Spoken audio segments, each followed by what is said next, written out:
Don in London, hello. April 11th. My video is all about recovery from addiction to either substance or behaviour. My addictive substance was alcohol. My behaviour could be equally addictive around people, places and things. Being with the right people, in the right place, doing the right thing. And of course the problem with that is I'm always trying to be something that I think I ought to be, rather than seeing how life can develop by being open to the world and open to my own personal choices. It never occurred to me in my early years that I could actually have my own identity. I think I was always fearful of not being good enough, which meant if someone said, "Why don't you do this?" I would do it. And that was quite good in many ways, because it gave me one or two successful careers, one in business and then in helping people in business as a consultant. And from that I learned one thing, and it came as a stark reality check very much into my second career, when I was asking somebody, "How do you feel about doing that?" And they said, "I don't feel like doing that." And it struck me, and it also struck the person I was working with this other person. We'd never heard anybody say, "I just don't feel like doing it." And it was an enormous project which had a lot of kudos and status. And this person said, "I just don't feel like doing it." And that reality check actually stopped me in my tracks, and I looked at myself in the mirror sometime later and said to myself, I never said to anybody, "I just don't feel like doing that." I would avoid things, definitely, and avoidance is one of the things which I certainly work on today. Avoiding doing too much, or being overwhelmed in some way or other. Yes, a bit of the beaten track first thing on this video, but the point of this video really is to talk about recovery and find out what I can and cannot do on a daily basis. And it's okay to say no. Gandhi said, an emphatic no is better than a half-hearted yes. An emphatic no is better than a half-hearted yes. So these days I am learning how to say no when it's appropriate, and I don't feel like doing something for whatever reason.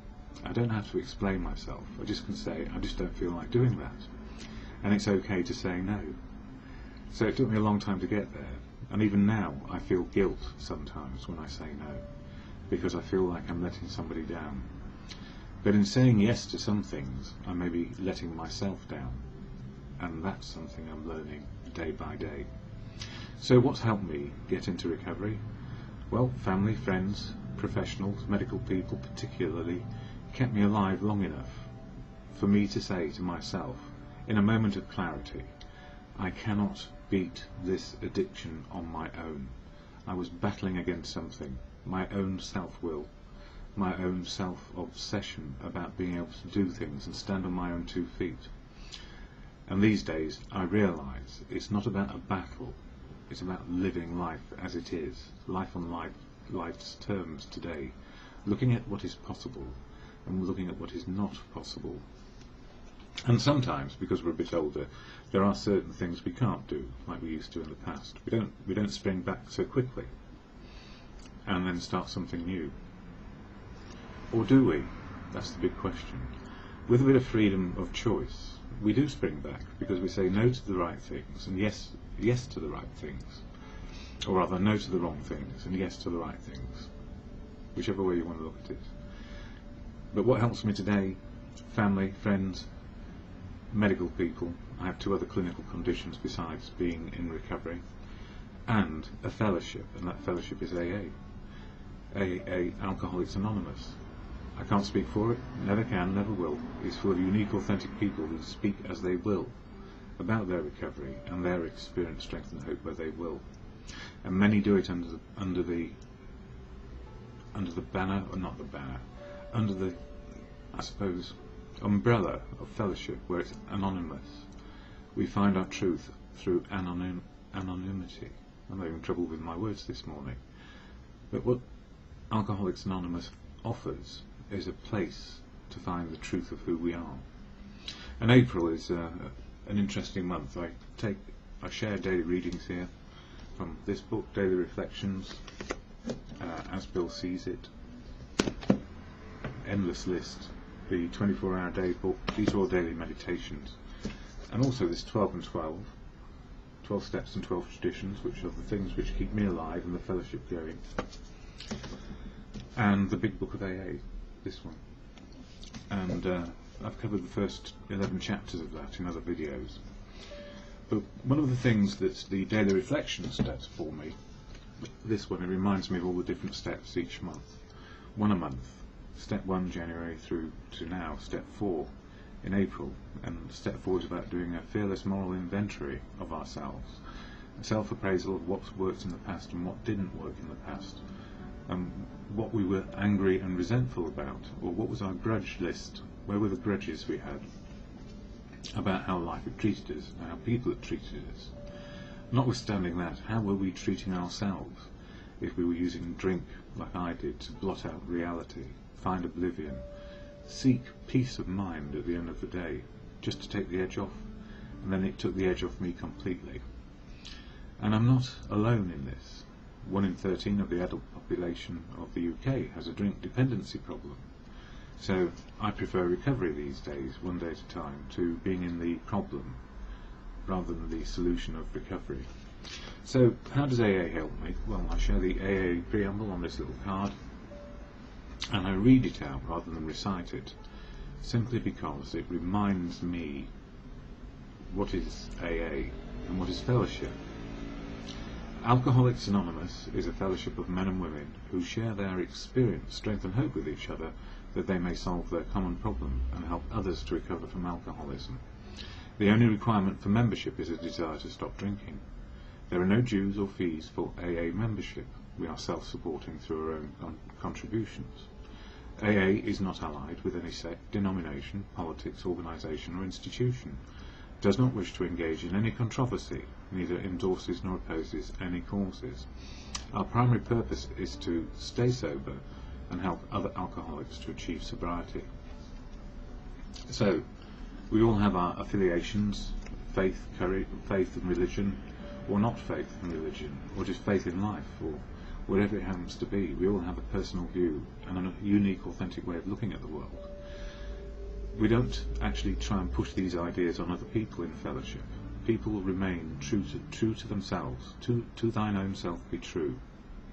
And in the process of doing that, there is in the traditions, the first tradition says, our common welfare should come first. Personal recovery depends on AA unity. So, in unity around looking after each other, with one simple guideline, to be there is a desire to stop drinking and then share a message. So in the process of a desire to stop, no AA can try and put their views or opinions or beliefs on another AA person. Or in other words, we can't tell one another what to do or try and judge them as being faulty in some way. It's for each person to find out what their faults and assets and liabilities are, simply by doing the program. But we do get help from each other, and we do make friends. And in that relation, towards being in fellowship around sobriety, we all have a common purpose. So whatever walk of life we come from, there is a universal, simple truth of a desire not to drink today. And around that, we share everything, which sometimes feels appropriate and sometimes feels inappropriate because we just don't have the same viewpoints as another person. But the good thing is we develop our own viewpoint over time. And one of the things I learned more than anything is to try and not judge other people because they have a different way of life. Respect diversity and do a lot of listening to what's going on and how people stay grounded and sober. So, sharing daily readings. Well, before I do that, I'd actually just like to read a couple of paragraphs out of this book for step 4, 12 and 12. Moving off the first page of the step, it says here, well, just at the bottom of it on page 43, nearly every serious emotional problem can be seen as a case of misdirected instinct. So we all have instincts. When that happens, Our great natural assets, the instincts, have turned into physical and mental liabilities. Step 4 is our vigorous and painstaking effort to discover what these liabilities in each of us has been and are. We went to find exactly how, when and where our natural desires have warped us, and these are where desires have gone to extremes and stayed there. Power, money, romance, you name it. We can all go to extremes from time to time. But for me, I probably stayed at those extremes for a long time because it was all out of proportion. We wish to look squarely at the unhappiness that this caused others and ourselves. By discovering what our emotional deformities are, that's the extremes of behaviour and getting stuck in them, we can move toward their correction. Without a willing and persistent effort to do this, there can be little sobriety or contentment for us. Without a searching and fearless moral inventory, most of us have found that the faith which really works in daily living is still out of reach. And when people talk about faith, it can be faith in anything. And for me, it's faith in doing the next right thing based on confidence that my mind is less troubled and is more balanced. And so a fearless moral inventory sounds like a big step.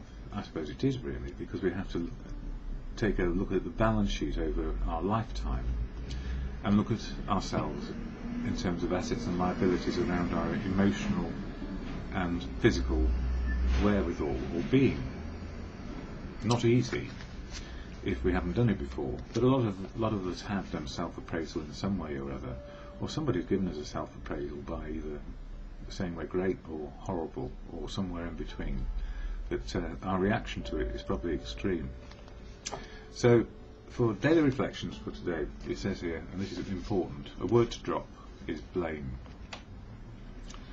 To see how erratic emotions victimised us often took a long time. We could perceive them quickly in others, so we were very good at judging others, but only slowly in ourselves. We didn't really look in the mirror and see what was going on for us. It's always better to look outwards and judge others. First of all, we had to admit that we had many of these defects, even though such disclosures were painful and humiliating. So they might have been humiliating to start with, but then we learned humility, which is the ability to keep on learning from our mistakes.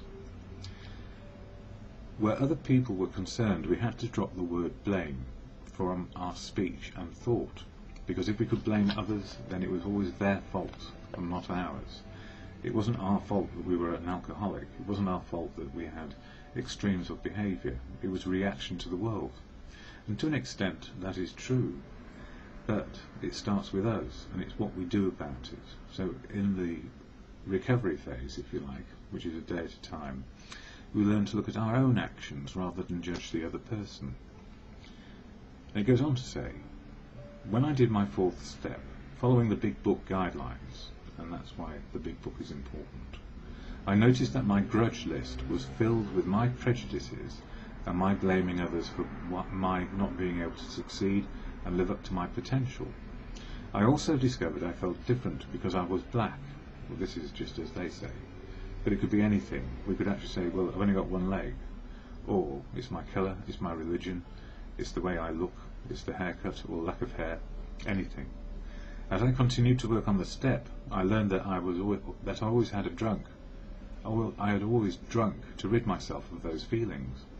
It was only when I sobered up and worked on my inventory that I could no longer blame anyone. And, you know, in a litigious society where it's quite okay to blame people or organisations for the situation, we often don't take account of we engaged in some way or other. So if we buy a holiday from a holiday company which goes bust and we don't take out the right insurance, we feel angry. But there's nothing we can do about it. Even if we started a lawsuit, it would probably cost a damn sight more. If we learn carefully to stop reacting and go for the quick fix, rather than look at, you know, what's the absolute risk of a situation, and do it anyway. So if we actually say, okay, I do a risk analysis, What's the risk of this working or not working? Well, the answer is to ask people, and one of the things with humility I do these days is ask people, what is the next right thing to do? And it's not easy, because we feel ashamed often, and the anger of blaming others takes the blame away from us. But we did engage in some way, we were there in some way or other, and taken to an extreme degree in violent situations, it doesn't help necessarily to say that, but unfortunately it's true. We can be in the wrong place at the wrong time, and we didn't have a risk analysis, and we weren't able to stop what was happening. But at the same time, blaming anything will not make it right. What we need to do is look to how do we actually find a path which makes that less likely to happen. So, 24-hour day book,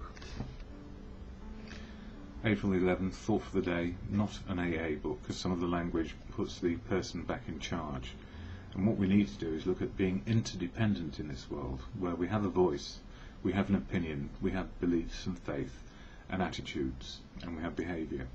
We are allowed all those things, but they have an impact on ourselves and others.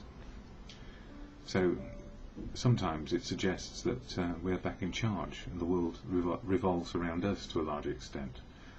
Well, only in our own eyes, because we're just one of many. In that alcoholic world, one drink always leads to another, and you can't stop till you're paralysed. Yeah, paralytic drunk was often the last place I was. And the next morning it begins all over again. You eventually land in a hospital or jail, you lose your job, your home is broken up, you're always in a mess, you're on the merry-go-round and can't get off, you're in a squirrel cage and you can't get out. Am I convinced that the alcoholic world is not a pleasant place for me to live in? Well, yes, I was convinced, and it took a long time, because it's not easy, it's absolutely not easy to give up something we've relied on and depended on for however long it happens to be. In my case it was 35 years to the point of stopping, and that's a long time to be under the influence or something having power over me. And the horrible thing is, because a lot of the time when I was drinking there were riotously good times, I didn't realise that drink had power over me, because it was always part of my life. These days, without a drink inside me, I find that life actually works a lot better. I keep on learning with humility. I'm not humiliated by making mistakes. There is less guilt about saying no. An emphatic no is better than a half-hearted yes. And it's hard. And one of the things I've been doing recently, because I've been overwhelmed by telephone calls, is to switch my mobile off. And I needed to do that, to actually ask myself, what is going on in terms of communication? What is the best way for me to be in touch with people? And be in touch with the most important people in my life. So it's not easy to make some decisions. Total availability 24/7 doesn't necessarily help anyone. We all need sanctuary at some time, and continual exposure also offers another addiction. So, just some thoughts. At the end of these videos I share the serenity prayer: to God, good conscience, or a higher power of your understanding, and for me it comes in the form of truth, love and wisdom.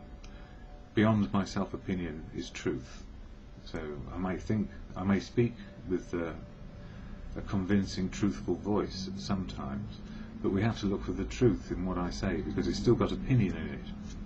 So I share with others in order to find out what the absolute truth is, as best I can in any moment. So truth, love and wisdom as my higher power. Love is the ability, without condition, to love other people and to be able to feel the love back from others.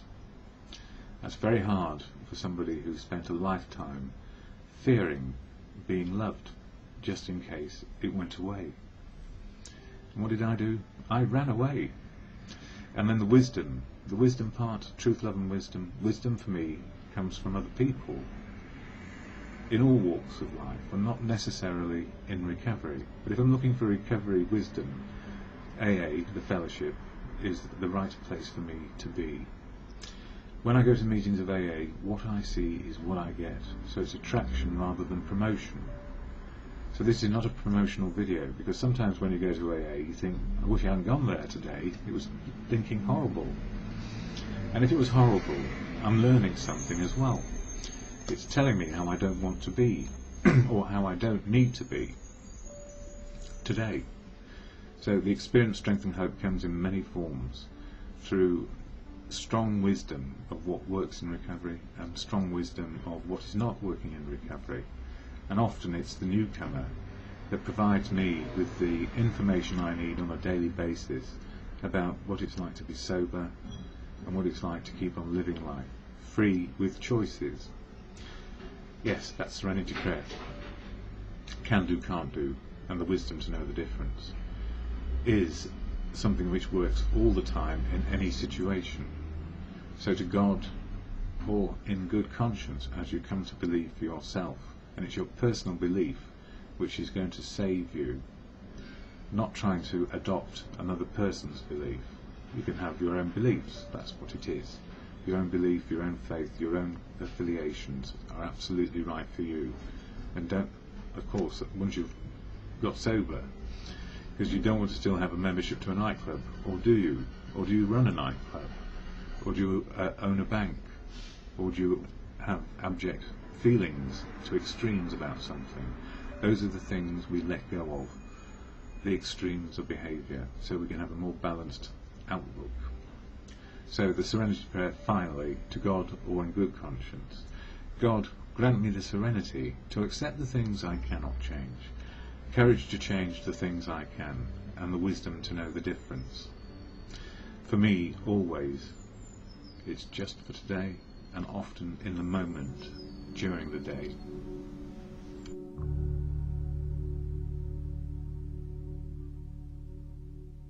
Or both substance and behaviour. My substance, alcohol, now in recovery, so a recovering alcoholic, one day at a time. And if it wasn't drink, it could be people, places and things, work, relationships, collecting, and never satisfied with my own performance, if you like, how I was doing, or how I was feeling. I didn't really know whether I'd actually got to a place of achievement, because it always seemed I could find something better to do, or be better involved in, or make work better, the way I thought it ought to be in my universe. So what's the difference between then and now? Back then I thought the universe was revolving around me, or at least I didn't, but subconsciously I thought it was all about my experience and improving the experience of the people around me.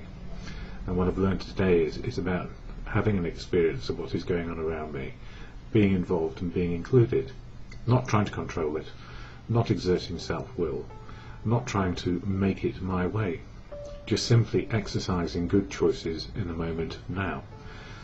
And if I know where I am on a daily basis, I make progress.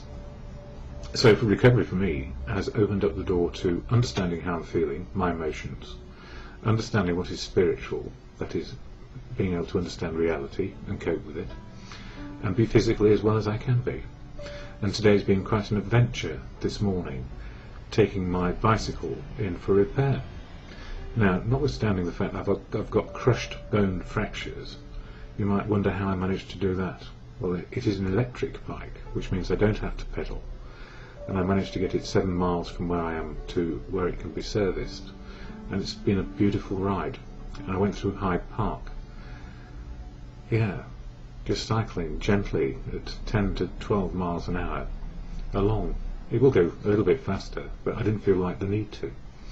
And I got there in good time, and I dropped the bike off, got back on public transport 2 hours later. And it's interesting, but I'll talk about that in a moment. This video is about recovery, so my little adventure is quite pertinent, and it will be in a moment. Anyway, what's made it possible for me to stay in recovery? Well, I didn't do it on my own. I had the help of a fellowship, besides family, friends and community, who kept me alive long enough to realise I could not use self-will to get me back on track.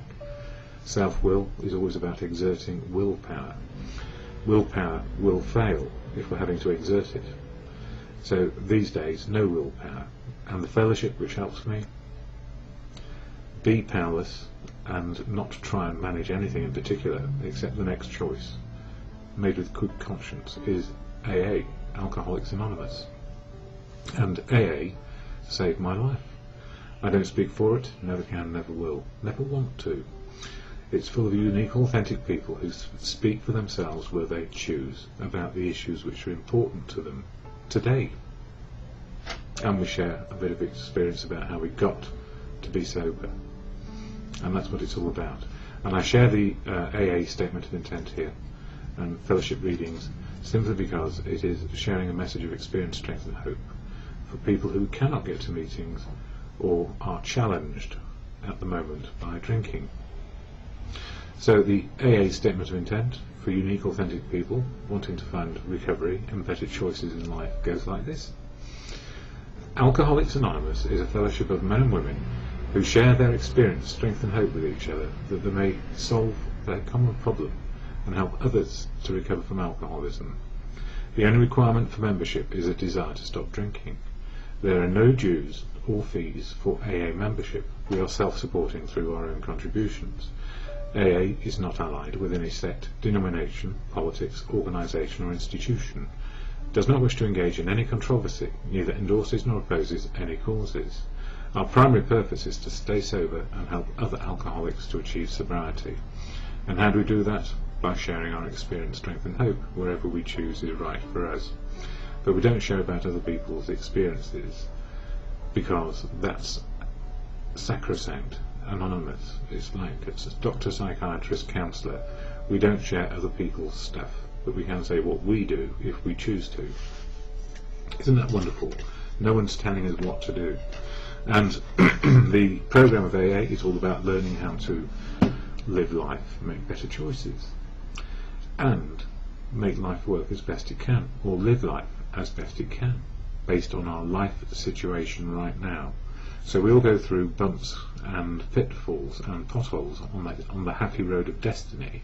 It's just the way it is. So, Daily Reflections, this book, it's a 1 page a day, talks about the 12 steps of action to change our attitude and behaviour on a daily basis. And for April, it's all about step 4, so 12 steps, 12 months. Step 4, all about doing a fearless moral inventory, so we know who we are, what we've done, and what we may do today, and do it with good conscience. So, in this book it says, for April 12th, giving up insanity. Where alcohol has been involved, we have been strangely insane. Alcoholism required me to drink, whether I wanted to or not. Insanity dominated my life, and was the essence of my disease. It robbed me of the freedom of choice over drinking, and therefore robbed me of all other choices. When I drank, I was unable to make effective choices in any part of my life, and life became unmanageable. I asked God to help me understand and accept the full meaning of the disease of alcoholism. When it says the full disease, it robbed me of the freedom of choice over drinking, and therefore robbed me of all other choices. So the whole program is about making good choices and understanding what we have done and where we're coming from. And this book, the 12 Steps and 12 Traditions, covers each step in depth and how it can help us.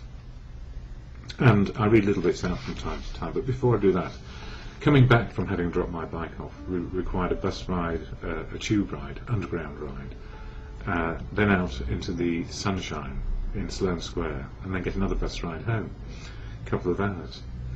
And I loved it, but it was very interesting to see people with their people in families on their own, just doing their thing.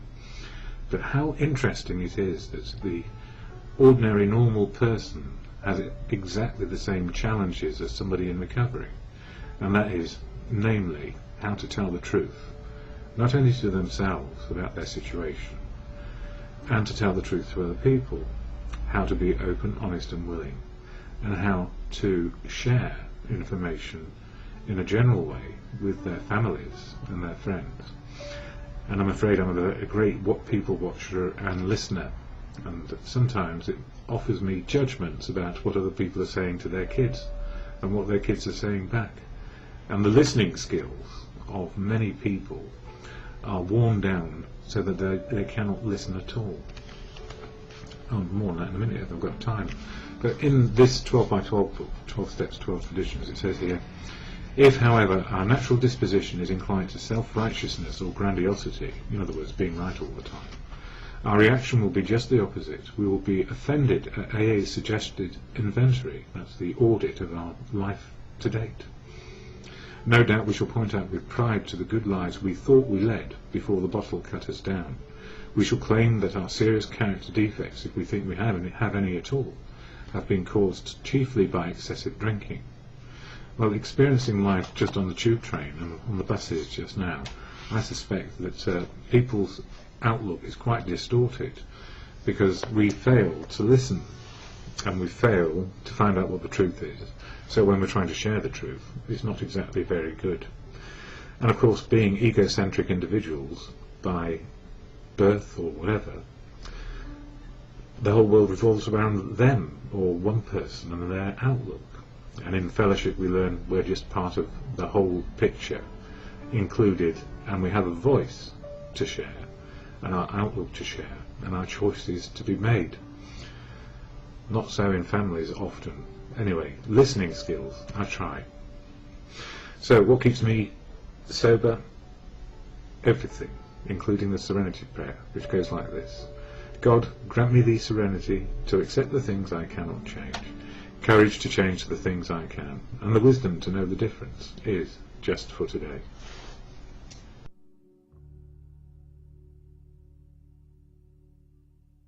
Addiction to either substance or behaviour, or addiction to both substance and behaviour.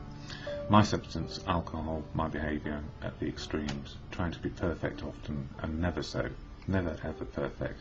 But I had a good go at trying because I thought that's what I needed to do. So striving beyond the pale often.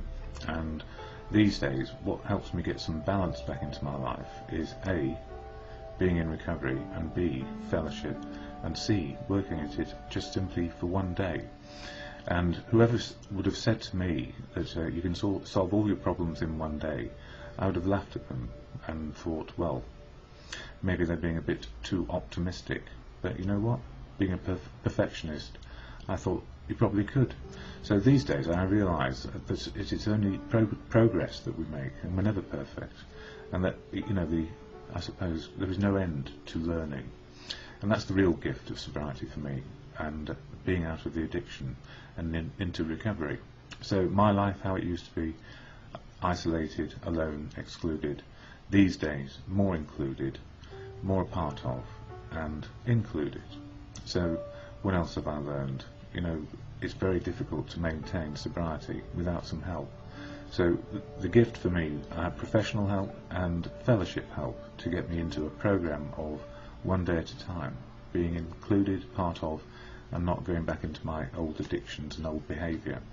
So the fellowship of AA, Alcoholics Anonymous, has been very, very much a part of my life in the last few years, and it helps me maintain a sober life.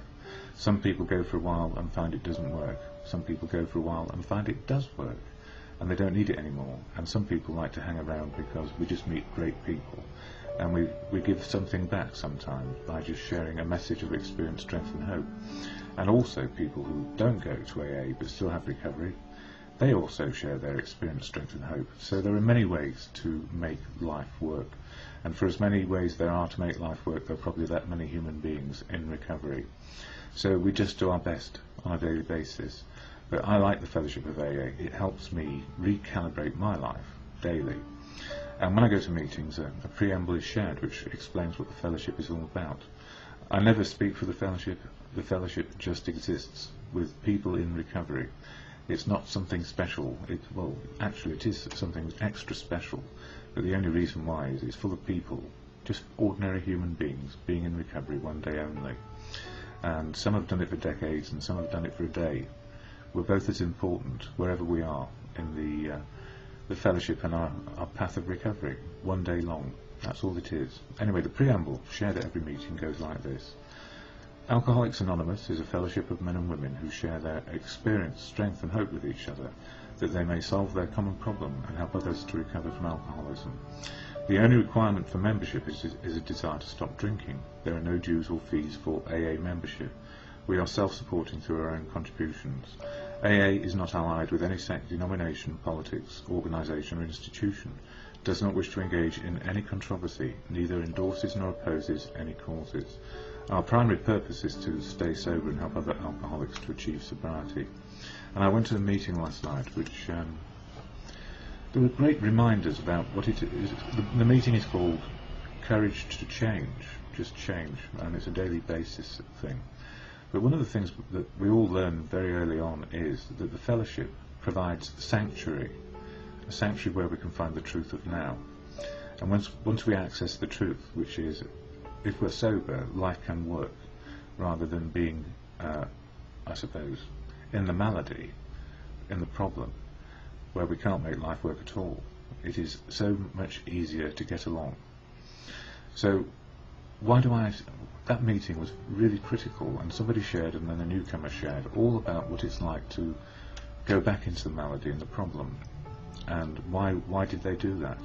And it had a lot to do with low self-esteem, not being able to cope, and also, I suppose, being undermined by external forces. And what those people kept on saying most emphatically was, lean on the fellowship hard, then sobriety is there, and then the rest of life can work. So sobriety comes first, and then the rest of life can happen. It means that we have our full range of emotions as they are, rather than wondering at the extremes of feeling, whether we're included or excluded. And what helps me along the way also is the literature, and in the daily reflections, each month it covers one of the 12 action steps of the program. So it's like a daily reminder in April, all about step 4, which is about doing a fearless moral inventory, our assets and liabilities, focusing on the liabilities mostly around how to get sober and stop being in the problem. And the other book I use quite often on this YouTube video, or wherever I put them up, is As Bill Sees It, again a daily reading or more if you need it. And one of the things in fellowship we learn is you can restart your day at any time and realise you've got yourself back into the problem, not drinking necessarily, but behaviour associated with it, which is isolation and exclusion, anger and resentment. And the number one offenders for going back to the problem is resentment, followed by anger or rage. And these days, if we keep on responding to life rather than reacting to it, we have a better chance. So when I ask myself in the morning, how am I feeling? Why? What can I do? It's asserting I have feelings. Why? Today I'm okay, but if I were in pain, the best thing I can do is to get into company which understands what my problem is. So moving from exclusion and isolation into inclusion and being a part of is so much more of a message, I guess, of recovery. So, daily reflections for today, April 11th. A word to drop, blame. To see how erratic emotions victimised us often took a long time. We could perceive them quickly in others, but only slowly in ourselves.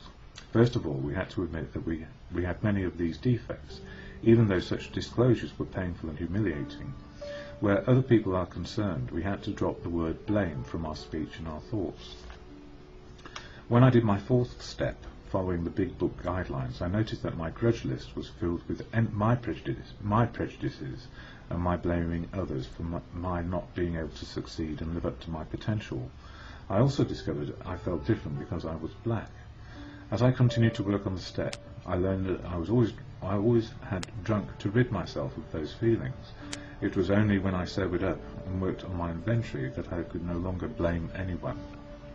And I could blame all sorts of things in my past. I think one of the hardest prejudices that anybody must face is that there is prejudice against just about anybody and anything from some people in some quarters. And the only way to actually overcome it is to have a sense of self-esteem, confidence built on the foundation of being okay. It's okay to be me, regardless of race, colour or creed. and to stop blaming, because if we're forever blaming others, we're stuck in the problem and not into the solution. That sounds very trite, and I'm trying not to be trite, because, you know, believe you me, we all have stigmas about various things to do with ourselves, our appearance and our outlook, our attitudes and our behaviour. And why are we not understood? And why don't they understand me? And the absolute truth is, if I understood myself better and what I can do, moving into a solution, then I have a better opportunity. It will never be fair, in the sense that some people get the breaks and some people don't. Some of us just have to keep working a day at a time and be content with where we are, maybe, as best we can. And as Bill sees it, this one, page 75, it's all about losing financial fears, but I also realise I'm running out of time. I feel okay this morning. That's the most important thing for me. Why? Because I have a plan.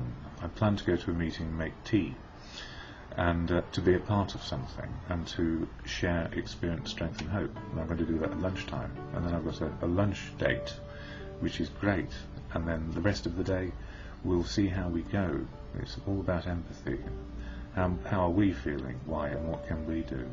So when I say the serenity prayer to myself each morning as part of my meditation, God, or good conscience, grant me the serenity to accept the things I cannot change, courage to change the things I can, and the wisdom to know the difference. Gives me a realistic approach just for one day at a time. It's all about AA.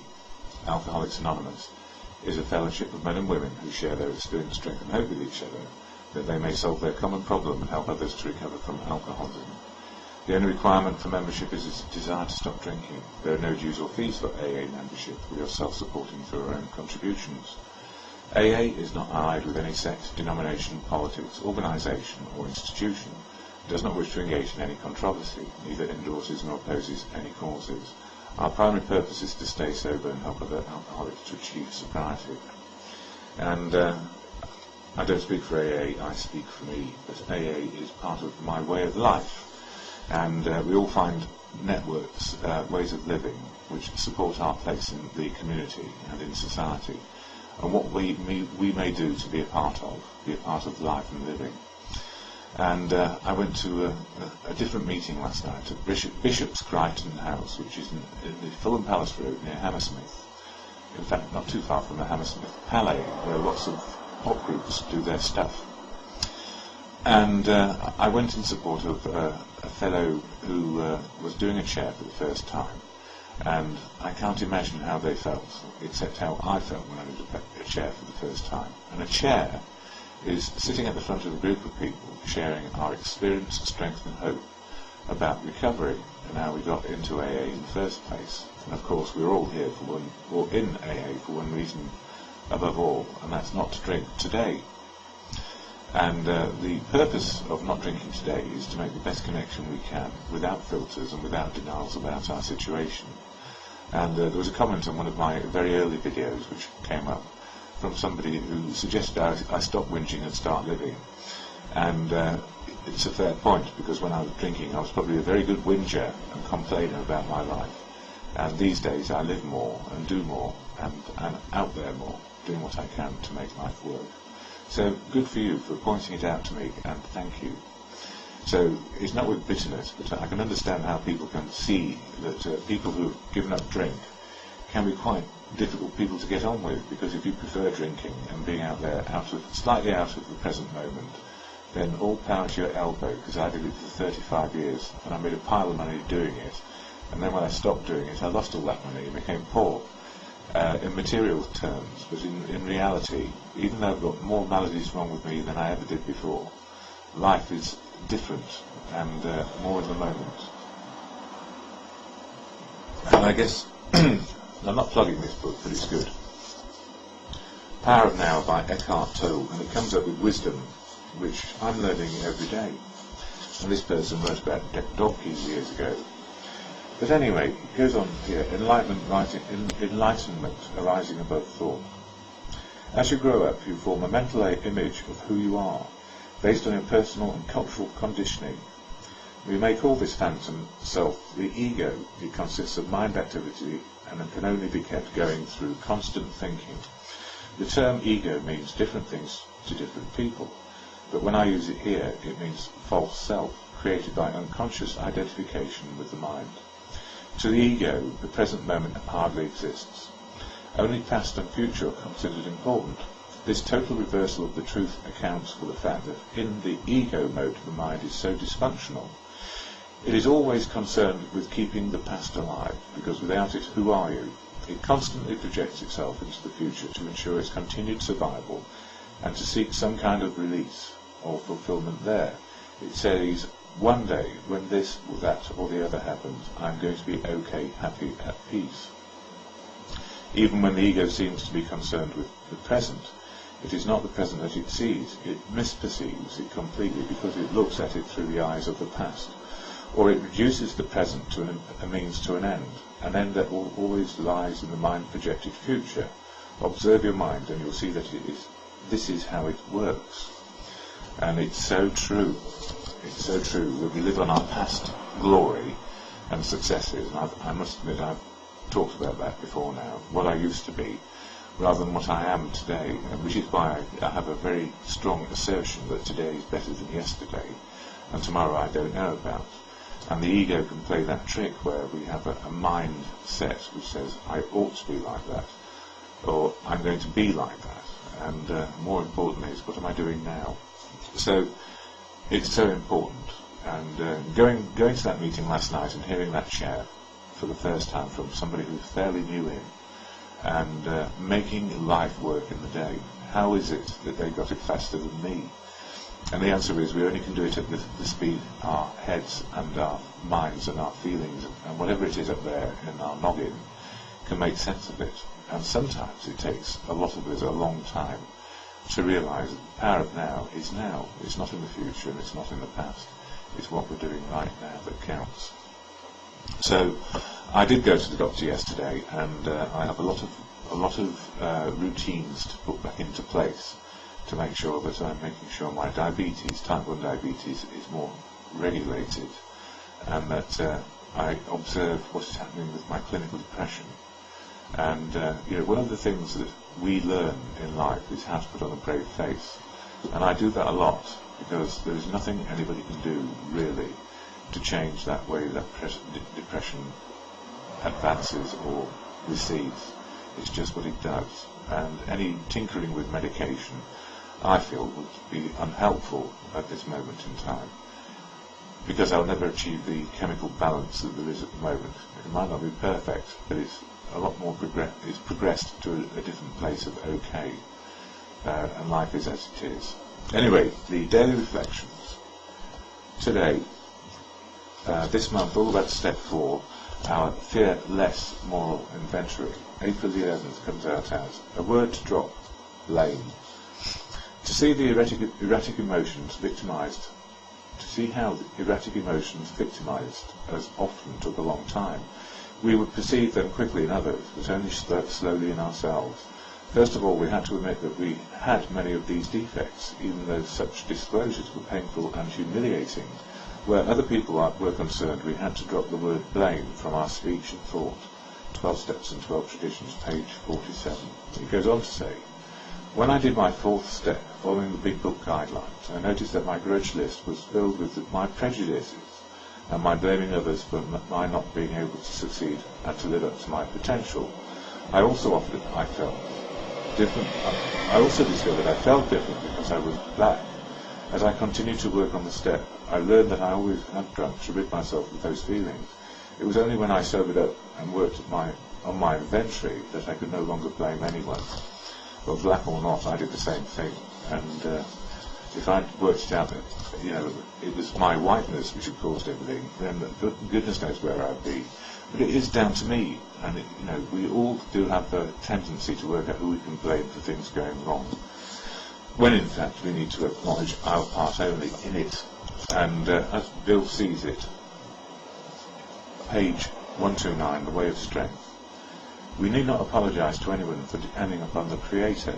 We have good reason to disbelieve those who think spirituality is the way of weakness. For us it is the way of strength. The verdict of the ages is that men of faith seldom lack courage.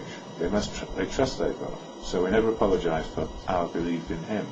Instead, we try to let Him demonstrate through us what He can do. And in the concept of, for me, God is truth, works through people, I have no problem with that, because anything which brings us to a place of courage, faith and confidence, which is what we often lack, then we're on to a winner. 24-hour day book, not AA authorised, but quite good read actually. April the 11th. In that alcoholic world, one drinks always to lead another to another. One drink always leads to another, and you can't stop till you're paralysed, as in paralytic. And the next morning it begins all over again. You eventually land in hospital or jail. You lose your job. Your home is broken up. You're always in the mess. You're on the merry-go-round and you can't get off. You're in a squirrel cage and you can't get out. Am I convinced that the alcoholic world is not a pleasant place for me to live in? You bet your heels. You bet. And that's it really for now. And I'm okay. Work to do. Work in progress. I'll be having to do some schedules to make sure I get back on track. Anyway, thanks. And more later.